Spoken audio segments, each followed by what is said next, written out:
नमस्कार। कल हमने नेचुरल हज़ार्ड्स के बारे में कुछ बातें की थी और हम कुछ इस स्लाइड पे आके रुके थे जहाँ पे मैंने बताया था कि जो प्रोसेसेस होते हैं वो इंटरनल प्रोसेस होते हैं, जो अर्थ के, जो पृथ्वी के अंदर के प्रोसेसेस हैं और पृथ्वी के बाहर जो प्रोसेसेस होते हैं उसके बारे में हमने कुछ बहुत ज़्यादा तो चर्चा नहीं लेकिन थोड़ी बहुत चर्चा की थी उस वक्त करके।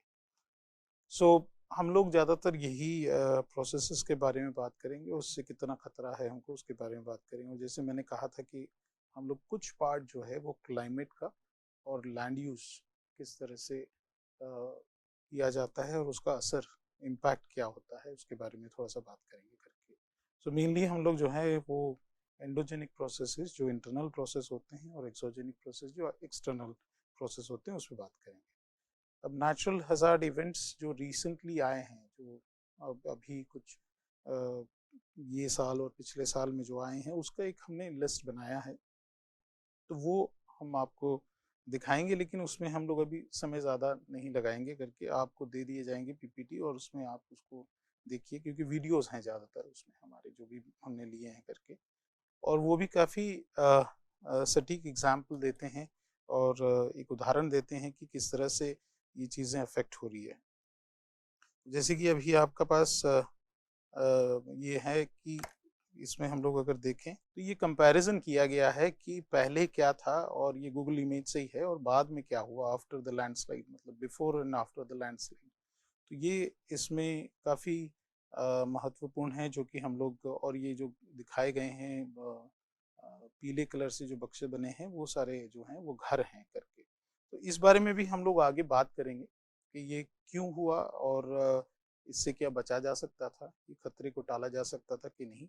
इसमें ये वायनाड का है ज़्यादातर एरिया, जिसमें लैंडस्लाइड हुआ था और फ्लैश फ्लड के कारण पूरा एरिया जो है वो तहस नहस हुआ था करके। तो ये उसका एक चित्र है जो कि हम चाहेंगे कि आप लोग जो हैं जब आपको ये स्लाइड्स उपलब्ध की जाती है तो आप इसको देखिए अच्छे से, तो आपको समझ आएगा कि इसका कंपैरिजन किया गया था, सैटेलाइट डेटा है उससे हम लोग ने इसको कंपेयर किया।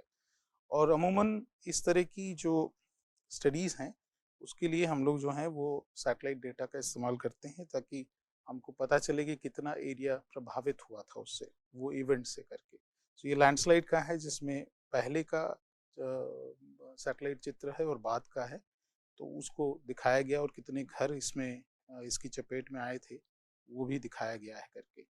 तो प्रश्न ये उठता है कि क्या हम इन चीज़ों से बच सकते थे करके, और इसके लिए हम लोग क्या स्ट्रैटेजीज अप्लाई कर सकते थे और अपना सकते थे, जिससे हम लोग जो डैमेज था और जो मानहानि हुई, लोग मरे इसमें और जो लोगों को अफेक्ट हुआ उनको मतलब कम किया जा सकता था वो डैमेज। जैसे ये केदारनाथ का है, एक लैंडस्लाइड है पूरा, आप देख सकते हैं कि यहाँ पे लोग पूरे फंसे हुए हैं और ये कनेक्टिंग रोड थी जो कि पूरी की पूरी बह गई थी यहाँ पे और धंस गई थी, हम कह सकते हैं इसको करके। ये सारी चीज़ें हैं जो कि हम लोगों को ध्यान रखना है, क्योंकि आप देखेंगे कि किस तरह से लोगों को मूव किया गया वहाँ से करके।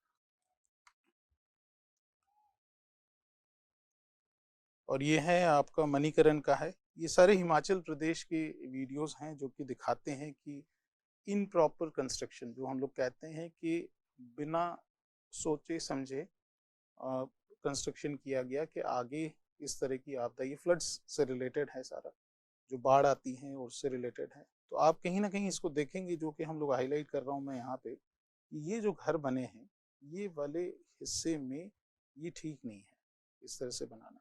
हालांकि वहाँ पे यहाँ पे इन्होंने रिटेनिंग वॉल्स बना रखी है, लेकिन ये कटाव के कारण, तो ये भी हम लोग जब फ्लड्स के बारे में बात करेंगे और जो रिवर मॉर्फोलॉजी के बारे में बात करेंगे कि नदियाँ होती हैं वो किस तरह से बिहेव करती है उसके बारे में जब बात करेंगे, तो तब आप इसको देखिएगा करके। ये भी काफ़ी खतरनाक हो गया था जब और यहाँ पे भी काफ़ी नुकसान हुआ है हिमाचल में।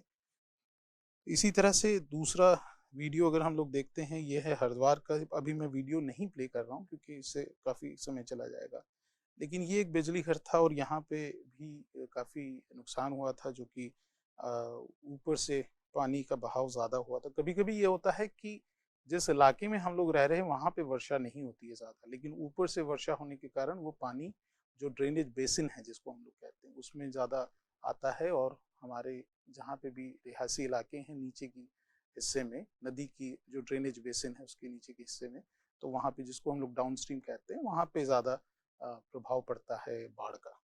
तो उस बारे में भी हम लोग जब फ्लड्स के बारे में बात करें तो करेंगे उसमें बात करके। तो आप देख सकते हैं कि कितना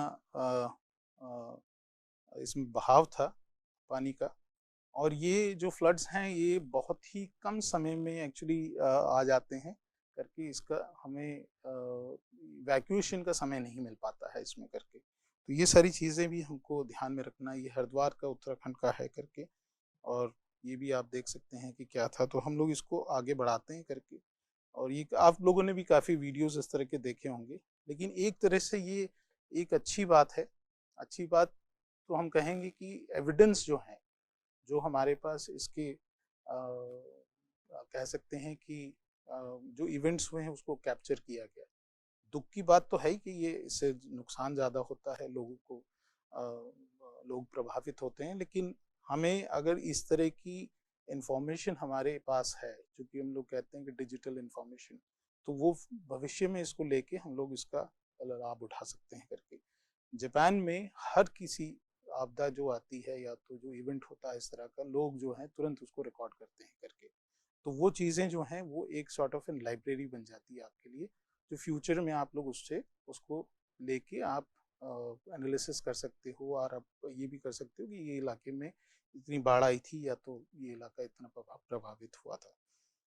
ये जो है वायनाड का है, जो कि पहली जो स्लाइड थी हम लोग जो बात कर रहे थे जहाँ पे सैटेलाइट डेटा से कंपैरिजन किया गया था, ये वहाँ का है। आप देख सकते हैं कि किस तरह का कहर यहाँ पे लैंड स्लाइड हम लोग कहेंगे, या तो इसको कहेंगे पूरा कि मास वास्टिंग जो हुआ था, जो इसमें आई है, जो डेब्रीज आई हैं जिसके साथ हम लोग कहेंगे इसको, तो वो डेब्रीज ने कितना पूरे एरिया को अफेक्ट किया, जितने भी घर इसके चपेट में थे। तो क्या ये मालूम था या मैपिंग पहले की गई थी कि ये एरिया में फ्लड्स आ सकते हैं और इतनी ऊंचाई पे, इतनी हाइट पे फ्लड का स्तर रह सकता है? वो चीज़ें शायद इस जगह पे जानकारी कम थी हमें लगता है। इसमें भी आप देखेंगे कि ये नुकसान मतलब होने के बाद का है करके, तो काफ़ी ही तगड़ा यहाँ पे डैमेज हुआ था, काफ़ी लोग मारे गए थे यहाँ पे इस एरिया में। तो ये काफ़ी दुख की बात है कि हम लोग जो है वो एक डेवलपिंग कंट्री की तरफ मतलब विकसित भारत की तरफ बढ़ रहे हैं, लेकिन फिर भी हम लोग दिन पे दिन जो है इस तरह की आपदाओं से और इस तरह के खतरों से बच नहीं पा रहे हैं करके। तो ये जो कोर्स है इसमें हम लोग ज़्यादातर इसी तरह की बातें करेंगे, ताकि हम लोग जान सकें और समझ सकें कि किस तरह के खतरे हैं और कहाँ कहाँ ये खतरे होंगे करके, किस हर इलाके का अलग खतरा है करके। और हमारे देश में जैसे मैंने कहा था कि हमारे पास कोस्टल एरियाज हैं, हमारे पास अर्थक्वेक जोन्स हैं जहाँ पे भूकंप की आने की संभावनाएं ज़्यादा हैं, और जहाँ पे फ्लड्स भी आते हैं करके, साइक्लोन्स भी आते हैं। तो हम ज़्यादातर जो है सिर्फ वॉल्केनिक एक्टिविटी से जो है, ज्वालामुखी वाले जो खतरा है उससे हम लोग बचे हैं, लेकिन बाकी सब खतरों से हम लोग जो है वो काफ़ी हर साल, या तो अर्थक्वेक्स जो हैं वो तो काफ़ी सालों के बाद आते हैं, लेकिन हम लोग उससे प्रभावित रहते हैं हमेशा। ये है चंडीगढ़ मनाली हाईवे है, जो आप सोच सकते हैं कि इसमें काफ़ी पैसा लगाया गया और काफ़ी अच्छी तरह से बना, लेकिन ये जो नदी है वो नदी कुछ इस तरह की भेदभाव नहीं रखती है, उसको वो अगर इरोड करेगी या तो उसको काटेगी, तो कटाई के कारण ये सारी चीज़ें हो सकती हैं। हम भी जब इस एरिया में ट्रैवल किए थे, जब हम लोग ले गए थे लेह लद्दाख, तो हमें भी कुछ एरियाज के थ्रू गुजरना पड़ा था जहाँ पे इस तरह की कटाई हुई थी और काफ़ी दिक्कतें आई थी करके। तो ये एक नेचुरल प्रोसेस है, इसमें किसी का कोई मतलब जानबूझ के कुछ नहीं किया गया है, लेकिन एक चीज़ ये तय है कि इसको अगर प्रॉपरली स्टडी करके, इसका अध्ययन करके इसको अगर बनाया जाए तो हम लोग सेफर साइड में जा सकते हैं करके इसका।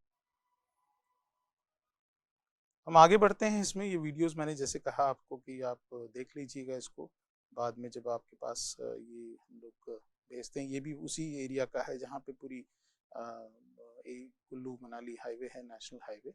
और ये इसकी तारीख भी दे रखी है, 8वां महीना था, पहली तारीख थी 2024 का है ये। तो ये ब्यास रिवर के बैंक पे है ये करके, तो वहाँ पे ये पूरा इरोजन हुआ है करके।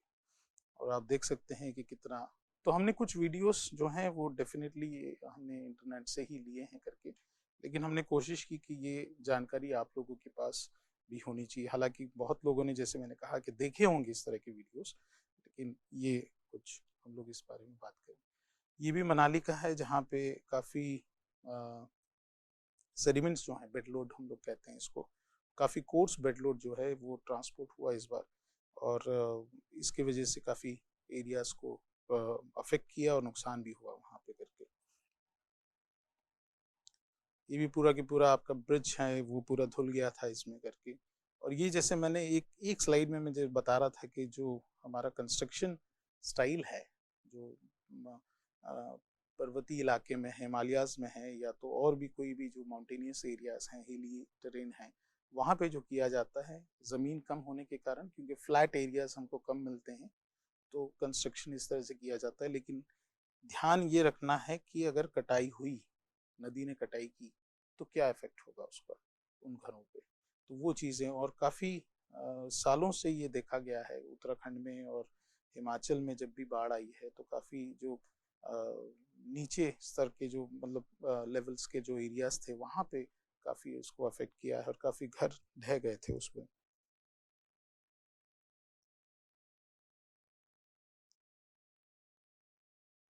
ये भी रामपुर का है, हिमाचल का ही एरिया का है पूरा करके। तो आप देखेंगे कि इस एरिया में पूरा के पूरा जो है, ये पूरा एरिया जो है इसमें बैठा हुआ है करके, जो कि नदी के राह में, हम लोग कहें कि नदी के रास्ते में बैठा हुआ है पूरा के पूरा एरिया। तो ये सारी चीज़ों का हमको ध्यान रखना होगा।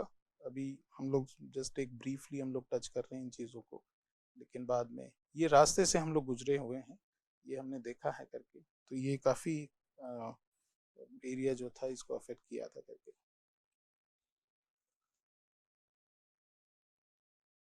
ये टनल से कनेक्ट कर रहा है, ये किस इलाके का वीडियो है ये हमें जानकारी कम है इसका, लेकिन इस तरह के भी इवेंट्स जो हैं ये काफ़ी वहाँ पे हुए हैं, जहाँ पे भी इस तरह के अप्रोच कनेक्शन थे, जहाँ पे टनल्स के साथ, तो बीच का हिस्सा पूरा ढह गया करके। तो ये इफेक्ट्स भी काफ़ी देखे गए हैं इसमें करके।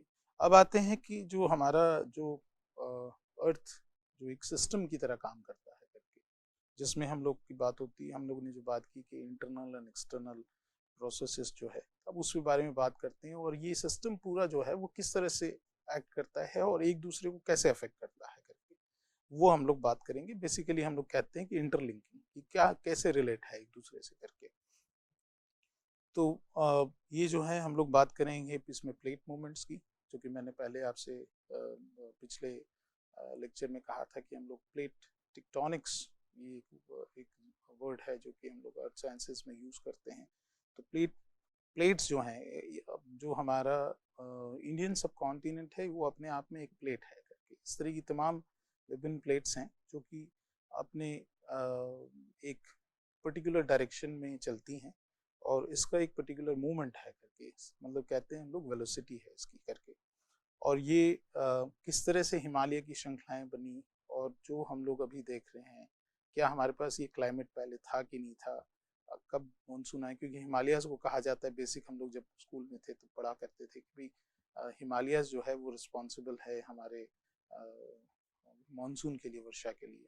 नहीं तो हिमालय ना होता तो हमारे पास वर्षा ना होती, अगर हिमालय ना होता तो हमारे पास नदियाँ ना होती, हमारे पास अगर नदियाँ ना होती तो हमारे पास जो अलूवियल फर्टाइल लैंड है, जो कि इंडो गैंजेटिक प्लेन कहा जाता है, वो पूरा हिस्सा ना होता हमारे पास। लेकिन प्रकृति का एक नियम है कि सुंदरता के साथ खतरे भी हैं, तो ये खतरों की बात भी हम लोग प्लेट टेक्टोनिक्स में करेंगे। तो एक तो ये हो गया आपका इंटरनल प्रोसेसेस, और एक और भी है जो कि हम लोग कहते हैं कि जियोथर्मल एनर्जी, जैसे कि इस चित्र में दिखाया गया है कि आपके पास ये जो मैग्मा है ये राइज कर रहा है, तो ये एक हीट का सोर्स है एक्चुअली। तो ये भी कहीं जगह पे आपका इस्तेमाल किया जाता है, इसका जो एनर्जी इससे जनरेट होती है। तो ये प्लेट टेक्टोनिक्स और इसके बारे में इंटरनल और एक्सटर्नल प्रोसेसेस के बारे में हम लोग बात करेंगे।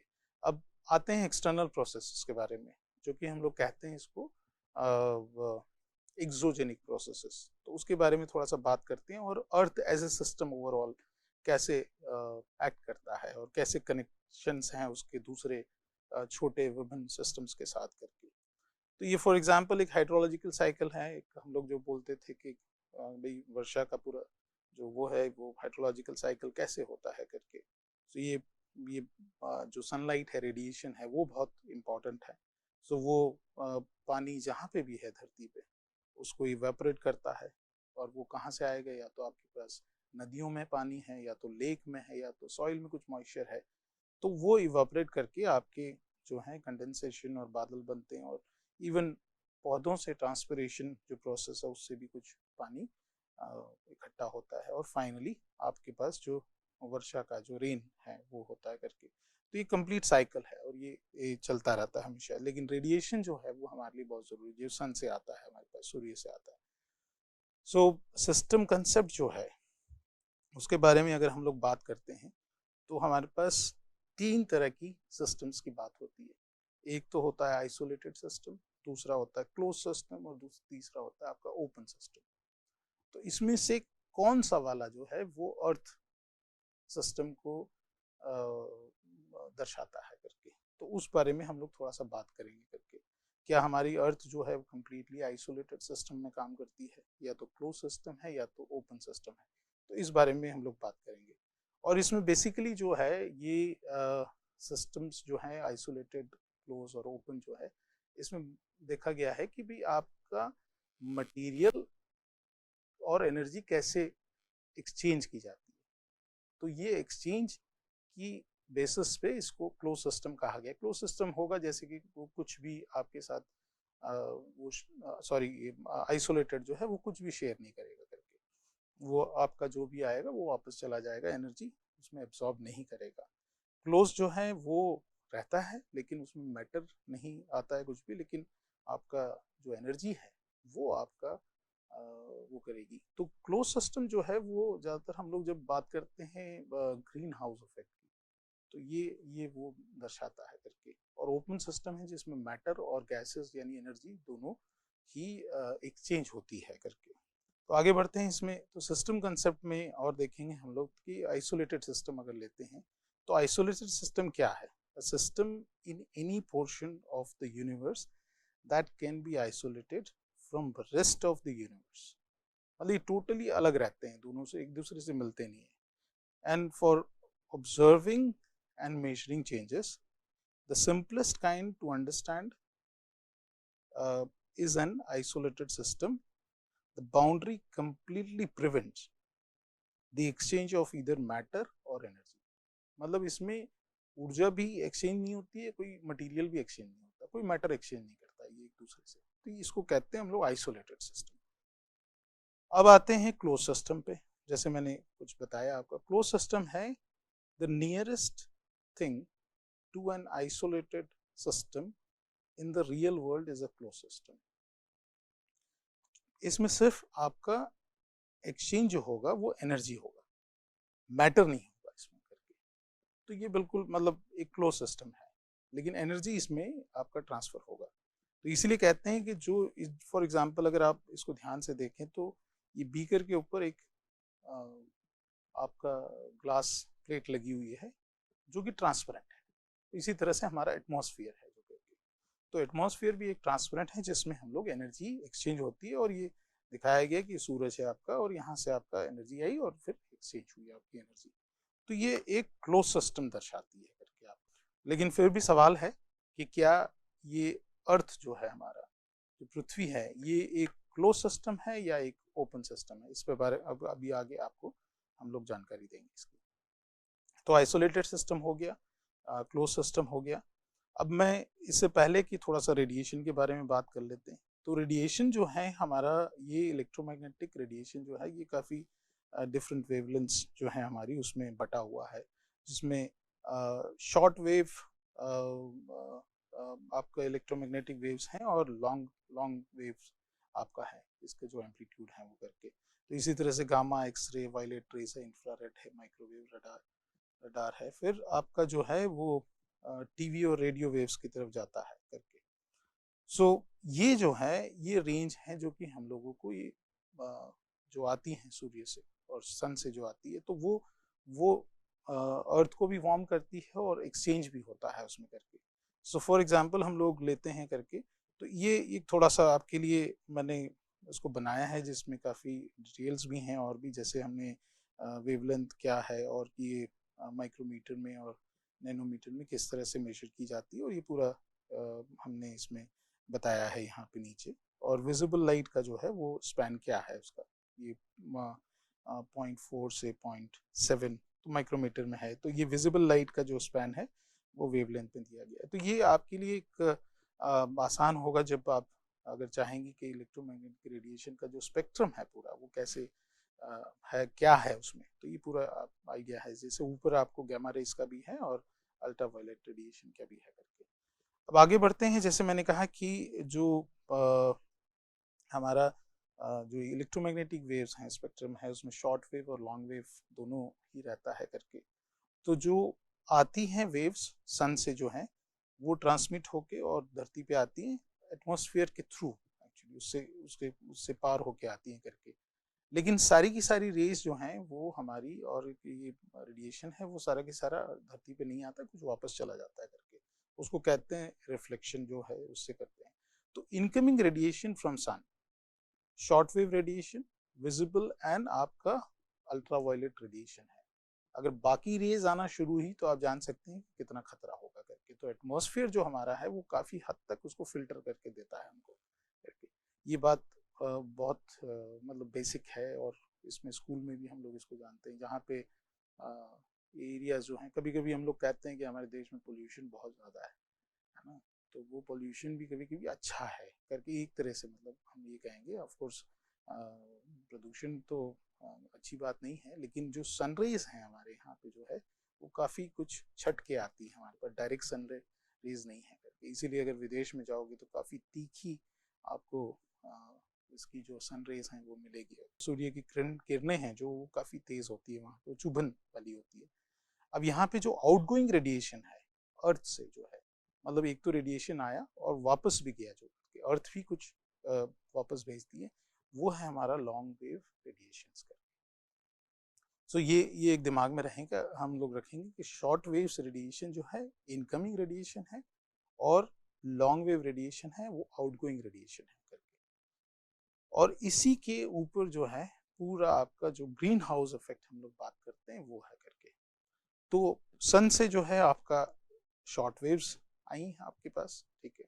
और जो ग्रीन हाउस में आप मान लो कि एक झोपड़ी सी बनाएगी जिसमें ग्लास कवर्ड है, तो ये आपका एटमॉस्फेयर की तरह काम करता है। तो इससे पार हुई, और उसके बाद जो गर्माहट अंदर पैदा हुई है उस झोपड़ी में, वहां से आपका जो रिफ्लेक्ट हुआ वो है आपका, ये आपका इंफ्रारेड भी आता है इसमें, जैसे हमने कहा कि इंफ्रारेड और अल्ट्रावायलेट भी हैं करके। और जो रिफ्लेक्ट हो रहा है वापस जा रहा है, या तो रेडिएट एमिट कर रहा है उसको, ठीक है, रिफ्लेक्शन भी है, रिफ्लेक्ट भी हो रहा है, लेकिन कुछ जाके धरती से भी वापस जा रहा है उसकी गर्माहट के कारण। तो वो जो है आपका लॉन्ग वेव रेडिएशन है, and that is emitted by the warm glass, ठीक है। तो ये है आपका करके। तो जैसे दूसरे वाला जो ये है फिगर है, इसमें दिखाया गया कि आपका शॉर्ट वेव्स आ रहे हैं और लॉन्ग वेव्स जो हैं वो वापस जा रहा है करके। अब लेकिन लॉन्ग वेव सारा की सारा भी वापस नहीं जाता है, कुछ जो है वो रिफ्लेक्ट बैक करता है, और ये है आपका water vapour and carbon dioxide act like glass, ठीक है, allowing shorter wave radiation through but absorbing and re-radiating, मतलब जो रेडिएट किया था उसको ही एब्जॉर्ब करता है, री-रेडिएटिंग इंफ्रारेड। तो इससे हमारी धरती की गर्माहट ज़्यादा बढ़ती है करके। सो पॉल्यूशन होने की वजह से ये प्रोसेस हमारा ज़्यादा बढ़ेगा, मतलब तापमान जो है धरती का वो ज़्यादा होगा करके फिर, क्योंकि सारा की सारा जो रेडिएशन है जो कि धरती से जा रहा है बाहर, वो नहीं जा पाता है, कुछ एब्जॉर्ब करके वो री रेडिएट इंफ्रारेड लाता है। तो this is typical what we call the process of green house effect actually. अब आते हैं ओपन सिस्टम पे करके। तो ये हमने कहा देखा कि ये क्लोज जो सिस्टम है उसमें एनर्जी कैसे आपका एक्सचेंज होता है, वो पार्ट था इसमें करके। अब ओपन सिस्टम में जब आते हैं तो ओपन सिस्टम क्या है, अर्थ जो है वो अप्रोक्सीमेटली क्लोज सिस्टम है। हम लोग इसको टोटली ओपन सिस्टम नहीं कहेंगे, बिकॉज हमारे पास जो कहते हैं मेटेओराइट्स, जो कि मुझे आई एम करेक्ट, धूमकेतु या तो कहते हैं उसको करके, तो वो जब धरती पे गिरता है तो वो मैटर है, वो एक्सचेंज करता है, that results into that the earth जो है वो टोटली क्लोज सिस्टम नहीं है, वो पार्शियली ओपन है करके। तो ये एक चीजें हम लोग जान के, more over the earth is comprise of 4 open system. तो ये ओपन सिस्टम जो है वो एक दूसरे के साथ क्या है ये करके, तो हम ये मतलब इससे हम लोग ने ये जानकारी ली है कि हमारा जो अर्थ है वो टोटली मतलब क्लोज सिस्टम नहीं, पार्शियली क्लोज है, ठीक है। और लेकिन प्लैनेट के अंदर मतलब हमारा जो अर्थ है इसके साथ दूसरे भी सिस्टम्स हैं जो कि एक्ट करते हैं, जैसे हमने हाइड्रोलॉजिकल साइकिल के बारे में बात किया था। तो वो सिस्टम्स जो हैं हमारे, एक तो है एटमॉस्फेयर हो गया, दूसरा आपका बायोस्फीयर होगी जहाँ पे जीव जंतु और हम लोग जो रहते हैं, और दूसरा जियोस्फीयर हो गया, जियोस्फीयर में आपके रॉक्स आ गए, फिर आपके वोल्केनोज आ गए, ये सारा आ गया। हाइड्रोस्फीयर जो हम लोग बात कर रहे थे कि जो ये हाइड्रोलॉजिकल साइकिल जहाँ पे गवर्न होती है। तो ये एक 4 सिस्टम जो हैं वो एक दूसरे से इंटरेक्ट करते हैं, यानी एक दूसरे के साथ ये एनर्जी एक्सचेंज होता है। तो ये हम लोग देखेंगे, the earth system is composed of 1 geosphere rocks, atmosphere air हो गया आपका, हाइड्रोस्फीयर वाटर हो गया, और biosphere life in all its form, ठीक है। Energy and material like water, carbon and minerals are transferred from one system to another. तो ये क्या हो गया, ये सारे ओपन सिस्टम हो गए। तो ये चीज है, to a close approximation earth is a close system, लेकिन फिर भी हम लोग कहते हैं करके इंटरनल जो है वो आपके close system. So for example open system के बारे में हम लोग कहते हैं कि open system can exchange both energy matter across its boundary, ठीक है। तो हमारा अगर फॉर एग्जांपल हम लोग हाइड्रोलॉजिकल साइकिल लेते हैं तो ये क्या है, ये ओपन सिस्टम है जहाँ पे ये जो है बोथ एनर्जी आपकी सनलाइट, ठीक है, जो आई एंड मैटर एक्सचेंज करता है, और drainage basins are internally open system. तो आज के लिए हम लोग यहीं रुकते हैं, और फिर कल मुलाकात होगी और दूसरे लेक्चर में आपसे मुलाकात होगी जिसमें हम लोग और चीज़ों के ऊपर बात करेंगे। धन्यवाद, नमस्कार।